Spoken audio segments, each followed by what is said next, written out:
about time. Saya akhirnya telah melihat dan test drive atau first drive langsung Hyundai Creta di Pekanbaru. Apa aja yang saya rasakan dalam mengemudikan mobil yang dirakit pertama kali di Indonesia nih, terutama di pabrik Cikarang yang baru itu.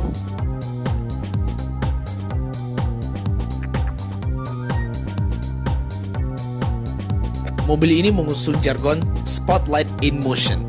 Jujur aja itu gak main-main sih, karena mulai dari depannya aja dia sudah memakai bahasa desain yang sama dengan Hyundai Tucson yang dijual di European Union.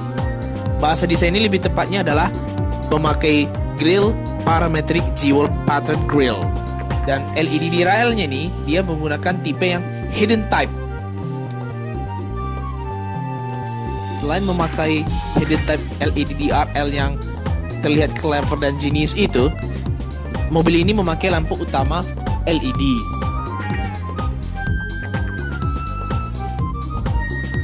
Selain itu, bumper di depannya itu ada, di bawahnya itu ada garis merah yang membuatnya terasa terlihat cukup sporty, dan juga dove chrome silver di atasnya yang membuat dia terkesan ada rasa-rasa SUV yang kelihatan cukup gagah.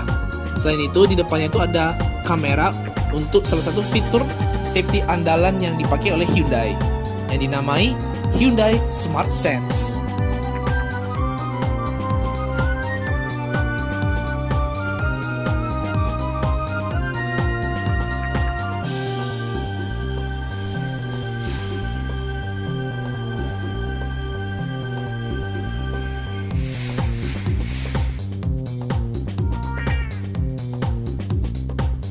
Dari samping, saya langsung teringat saudara seplatformnya, yakni Kia Seltos. Terutama dari kaca A-nya itu, kaca depan yang pilar A-nya itu yang benar-benar tajam sudutnya itu, yang langsung buat saya teringat sama saudara seplatformnya yang berturbo itu. Cuma ini jadi seperti terkesan yang kayak gimana ya, versi yang lebih mini. Untuk bannya dia memakai velg ukuran 17 inci. Pastinya sudah ditemani dengan rem cakram di keempat roda, udah pasti ada ABD, ABS dengan BA, serta desain peleknya yang two-tone ini. Kalau untuk pilihan warnanya sih, ini kebetulan ada yang dual tone, ada yang single tone. Terserah Anda sih pilih mana, mau yang single tone atau dual tone. Untuk varian tertinggi nih, yang varian Prime, dia gagang pintunya dia ada warna silvernya, dia silver chrome gitu. Serta ada dove hitam di sekujung fendernya mulai dari depan sampai belakang. Yang hitam itu biar dia terlihat SUV. Serta juga di bawahnya lagi hiasan silver, dan juga ada garis merah di bawahnya yang menegaskan karakter sportinya tersebut.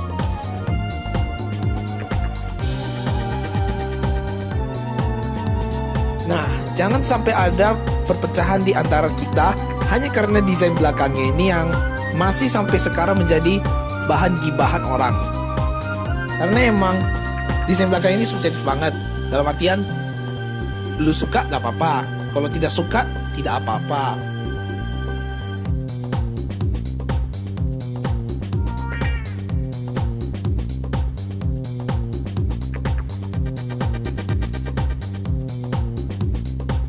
Emang butuh waktu emang untuk menyerap desain belakangnya Hyundai Creta ini, emang bagian belakang itu, terutama desain lampu belakangnya itu loh, yang kayak ada terpisah, di tengahnya itu ada titik, lalu di bawahnya itu cukup besar. Setidaknya dia sudah memakai lampu LED, formatnya tuh kayak LED rear combination lamp.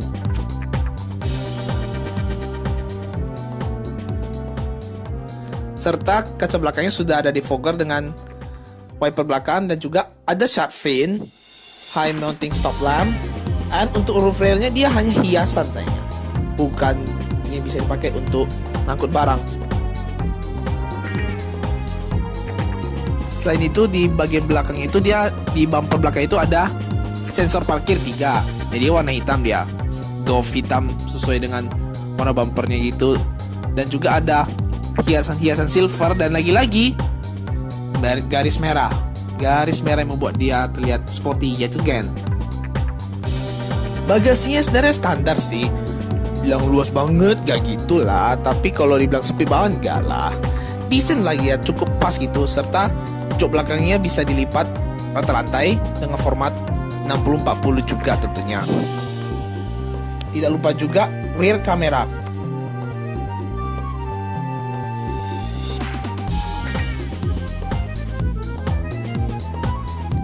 Nah, mari kita masuk dalam. Jujur aja kalau lihat lebih lama lagi, interior ini bukanlah yang paling cantik. Masih banyak yang lebih cantik kalau bicara desain yang alone untuk dalam hal interior. Cuma yang membuat saya suka adalah, walaupun dibilang ini memang mirip sama Hyundai Alcazar yang di India sana, yaitu fiturnya banyak serta build quality yang bagus.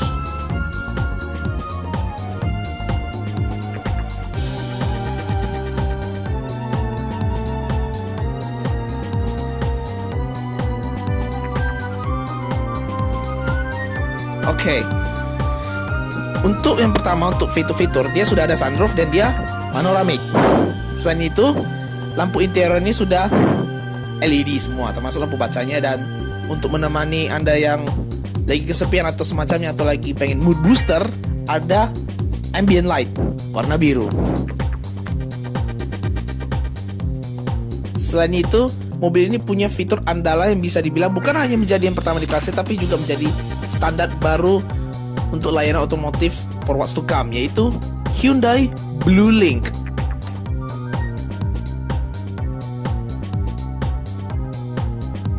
Fitur-fitur lainnya adalah tersedianya drive and traction mode seperti yang di Kia Seltos, full auto temperature control beserta tire pressure monitoring system, dan cooling groove box. Tidak ketinggalan juga fitur-fitur yang ada di Hyundai Smart Sense yang terdiri dari lane keeping assist, hill start assist, lane following assist, forward collision avoidance assist, blind spot, rear cross traffic alert, rear view monitor, and lead car departure notification.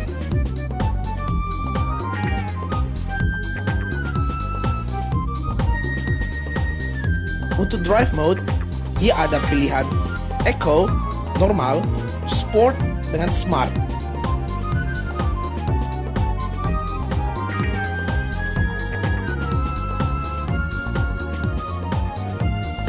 Tersedia juga pilihan Mud and Sand yang Anda bisa pilih dari traction mode-nya itu. Untuk apa sih snow? Lagian juga kan Indonesia, bukan negara 4 musim.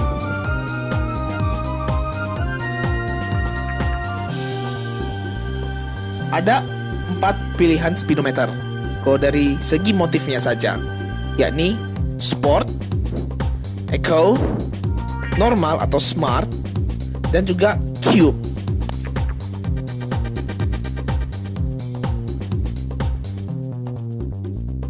Memang banyak material plastik keras atau gimana gitu, gak gitu banyak soft touch, tapi setidaknya dia setirnya ini sudah cukup halus untuk dipegang. Selain bisa tilt and teleskopik, dia dilengkapi dengan berbagai aktivitas jempol di kiri dan kanan, volume, menu in car atau semacamnya. Ada juga fitur-fitur kayak cruise control atau mungkin beberapa fitur drive assist lainnya.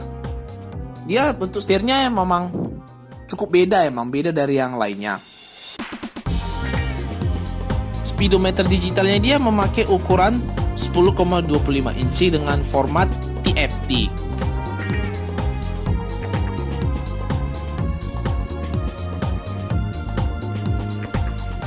Sedangkan untuk head unitnya dia memakai 8 inci yang ada fitur seperti ya standarnya sekarang itu Android Auto dengan Apple CarPlay. Ada juga quiet mode. Jadi speakernya itu yang quiet mode itu hanya untuk driver, bukan untuk bagi yang lain. Cocok untuk Anda yang membawa keluarga sehingga mereka tidak terganggu. Ada juga voice memo. Kalau misalnya ada tiba-tiba terinspirasi akan sesuatu atau semacamnya gitu, Anda bisa rekam suara di situ.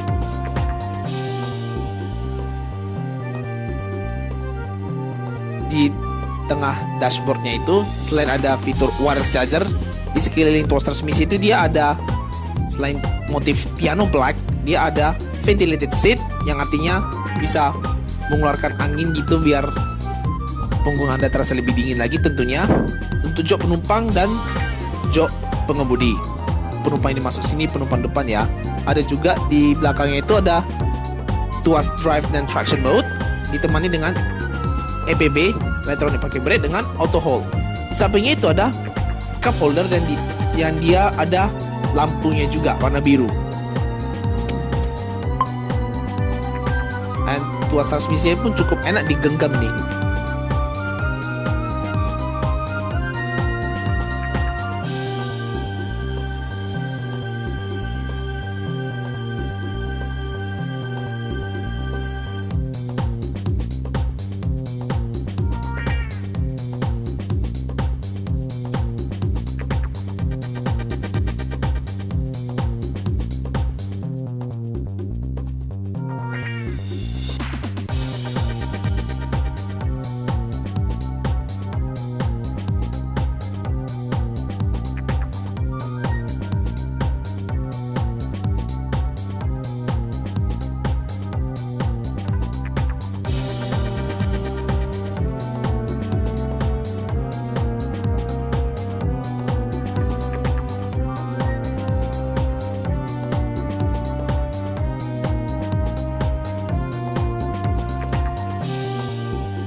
Di armrest, dia bukan hanya sekedar armrest, tapi dia ada air purifier. Mantap, mobil segini punya air purifier dengan harga seperti itu. Wadidaw, wadaw.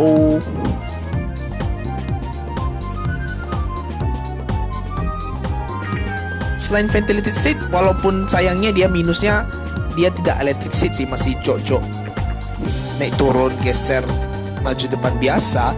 Setidaknya kulit yang dipakainya termasuk cukup bagus. Bukan hanya di jok penumpang, tapi di jok-jok lainnya, sopir, penumpang depan, dan juga jok belakang, itu materialnya termasuk bagus.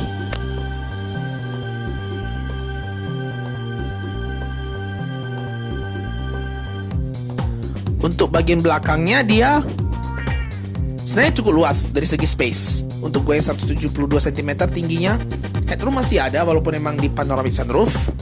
Dan dia sudah ada armrest tengah, dan armrestnya itu kokoh, nggak low ya kayak siapa gitu.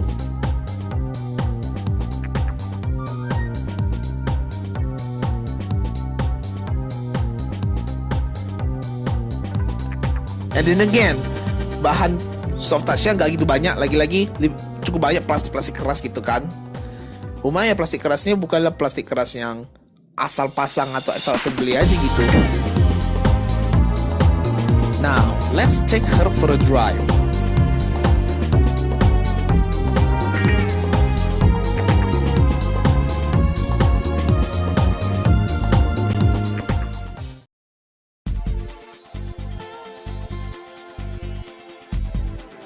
Hal pertama yang saya rasakan ketika menaiki mobil yang dirakit di Cikarang ini adalah posisi mengemudinya termasuk cukup tinggi. Namun walaupun cukup tinggi, dia termasuk hitungan ergonomis. Ketika sudah di teleskopik, jarak antara saya dengan pengemudi itu termasuk pas. Joknya pun juga kebetulan cukup pas untuk mengangkut posisi gua. Serta visibilitas yang dimiliki ke depan tuh cukup bagus. Di samping juga, samping kiri kanan, di belakang juga demikian.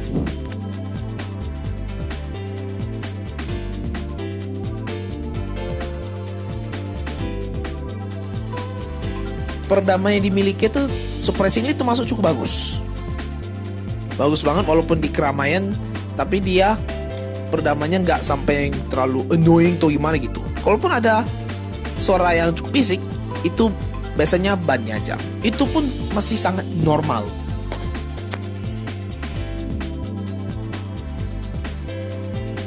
Mesin yang dipakai pun juga sama dengan Kia Sonet. Jadi apabila Anda merasa ini mirip Kia Sonet dari segi tenaga dan akselerasi, ya Anda tidak salah, karena ini mesinnya pun sama persis dengan Kia Sonet, 1500cc Smart Stream Naturally Aspirated dengan tenaga 114 PS dengan torsi 144 Nm, ditemani oleh CVT yang dinamai sebagai iVT oleh Hyundai and Kia.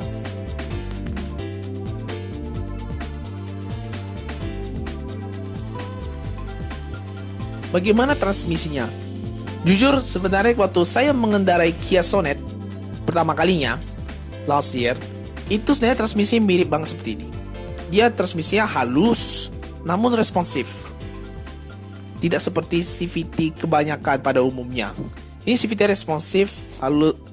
Dia kesigapannya ini yang saya soroti karena dia terasa sigap, gak lemot kayak CVT pada umumnya. Walaupun ya in the end of the day CVT tetaplah CVT.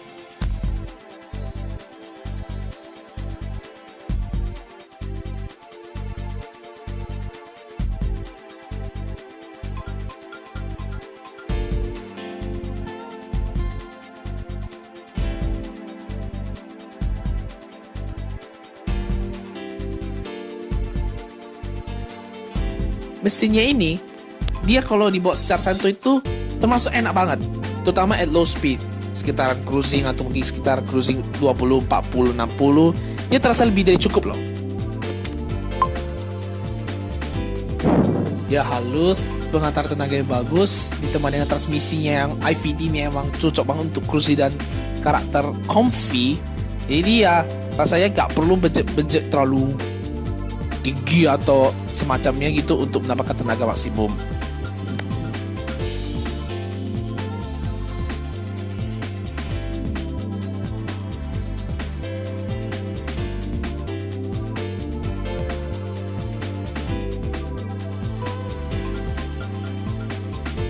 Kalaupun Anda ingin menggeber ini mobil secara agresif, dia emang tenaganya itu dia mainnya itu di putaran tengah hingga atas gitu.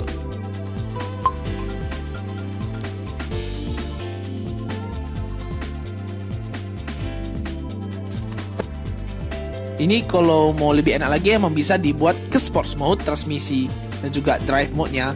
Dan alhasil ini mobil lebih narik di putaran tengah dan atas ditemani dengan paddle shift di steeringnya.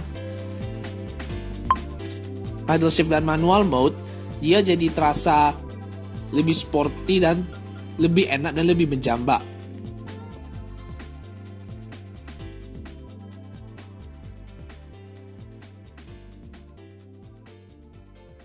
Dari hasil akselerasi yang agak sedikit kurang fair karena jalanannya nggak flat tapi lurus. Maksud saya nggak flat itu adalah agak ada nurun dikit dan agak naik dikit gitu. 0 sampai ke 100 km per jam dengan sports mode manual, walaupun ada pakai AC juga, saya mendapatkan waktu 11,15 detik. Impresif sih untuk mobil kayak gini dengan mesin seperti itu. Gak impresif amat, cuma bisa dibilang fair lah. Tapi kalau di India dia depannya beda ya. Depannya beda dan jujur itu blind banget sih. Karena kelamaan pakai mobil baru makanya.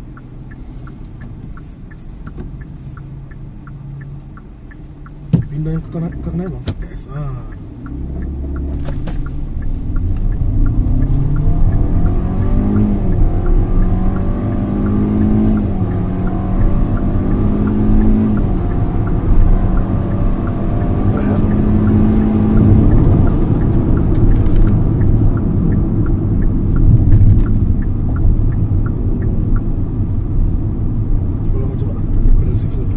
Oh ya boleh, cuma di jalannya masih lumayan di. Yang paling saya soroti adalah suspensionnya. Suspensinya ini emang seperti didesain emang untuk jalanan Indonesia. Memang marketing mobil ini yang benar-benar dibuat di Indonesia untuk Indonesia ini memang gak sekedar gimmick marketingnya gimana gitu. Karena emang kebukti banget di suspensinya. Suspensinya ini bantingannya kayak terasa halus di depan, namun kalau di belakang dia agak cukup kaku. Saya merasa kalau misalnya bagian belakang ini sengaja diset kaku sedikit, biar bisa nahan beberapa barang yang dibawa oleh penumpang. Biasanya mungkin barang-barang pasar atau mungkin barang-barang yang cukup berat dari situ, atau mungkin untuk penumpang yang mungkin bobotnya lebih berat daripada yang normal.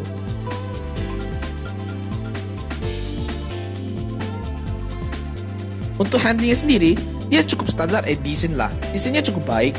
Dia memang handlingnya cukup bagus, gak buruk-buruk amat, namun gak gitu spesial amat.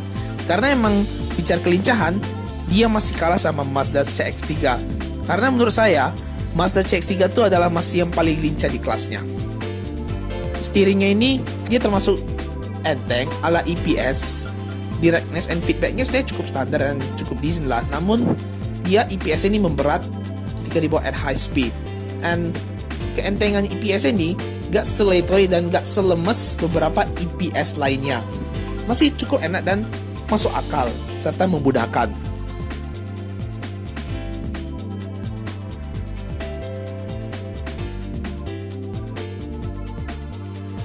Suara blind spotnya sendiri dia termasuk cukup bagus dan vokal.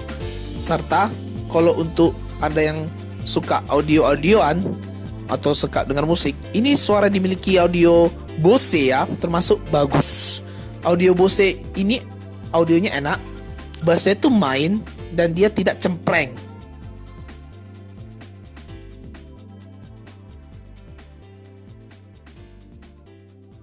Kalaupun ada minus yang cukup kerasa sih sebenarnya adalah suara klaksonnya.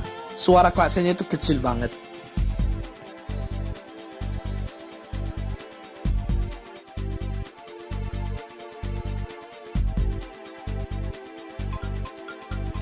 Overall untuk review yang cukup singkat ini and cukup menyantai ini ya, ini mobil yang gak hanya sekedar jualan mobil rakit, gak gitu.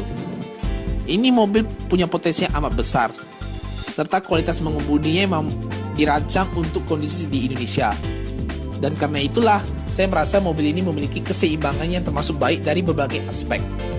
Belum lagi layanan-layanan terintegrasi seperti Hyundai ini yang mereka namai Blue Link